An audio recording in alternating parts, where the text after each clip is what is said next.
Itinanghal bilang overall champion ang Philippines A sa ginanap na 11th Bimpiaga Friendship Games sa Puerto Princesa, Palawan. Para sa mga detalye, narito ang report ng aking teammate na si Paulo Salamatin.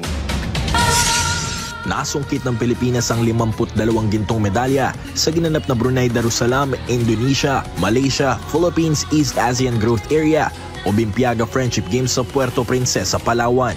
Pinangunahan ito ng Philippines A na binubuo ng mga atleta mula sa Davao sa pagbulsa ng kabuang 31 golds, 39 silvers at 22 bronze medals upang tanghaling overall champion ngayong edisyon. Sa panayam ng PTV Sports, ibinahagi naman ng Head Secretariat ng Philippines A na si Charlie Rocios ang isa sa mga dahilan upang mapagtagumpayan ang nasabing kompetisyon.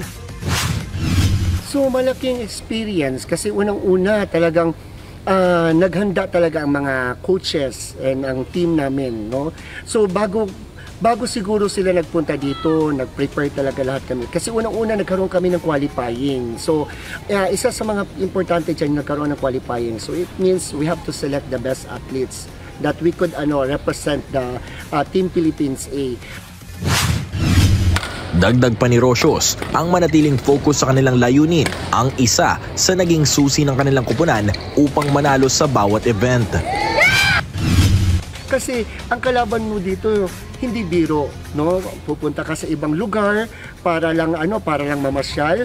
Nagpunta tayo dito kasi meron tayong objective, meron tayong gustong gawin, meron tayong gustong patunayan. So yun ang gusto namin na bakit na nakamta ng team Philippines Team A, because ang goal namin na-meet talaga namin. Maliban pa rito, sinabi rin ni Rocios ang dahilan kung bakit maraming malalakas na atleta ang kanilang lugar sa Davao. Sa Davao kasi, bakit malalakas ang mga atleta namin? Kasi meron kami tinatawag na Aktibo Davaoenyo Grassroots Program. So kami kasi, meron kami mga grassroots program. Kasi ang aming unang tinitingnan dito, saan ba kami mahina na sports? Kung saan kami mahina, doon kami tututok.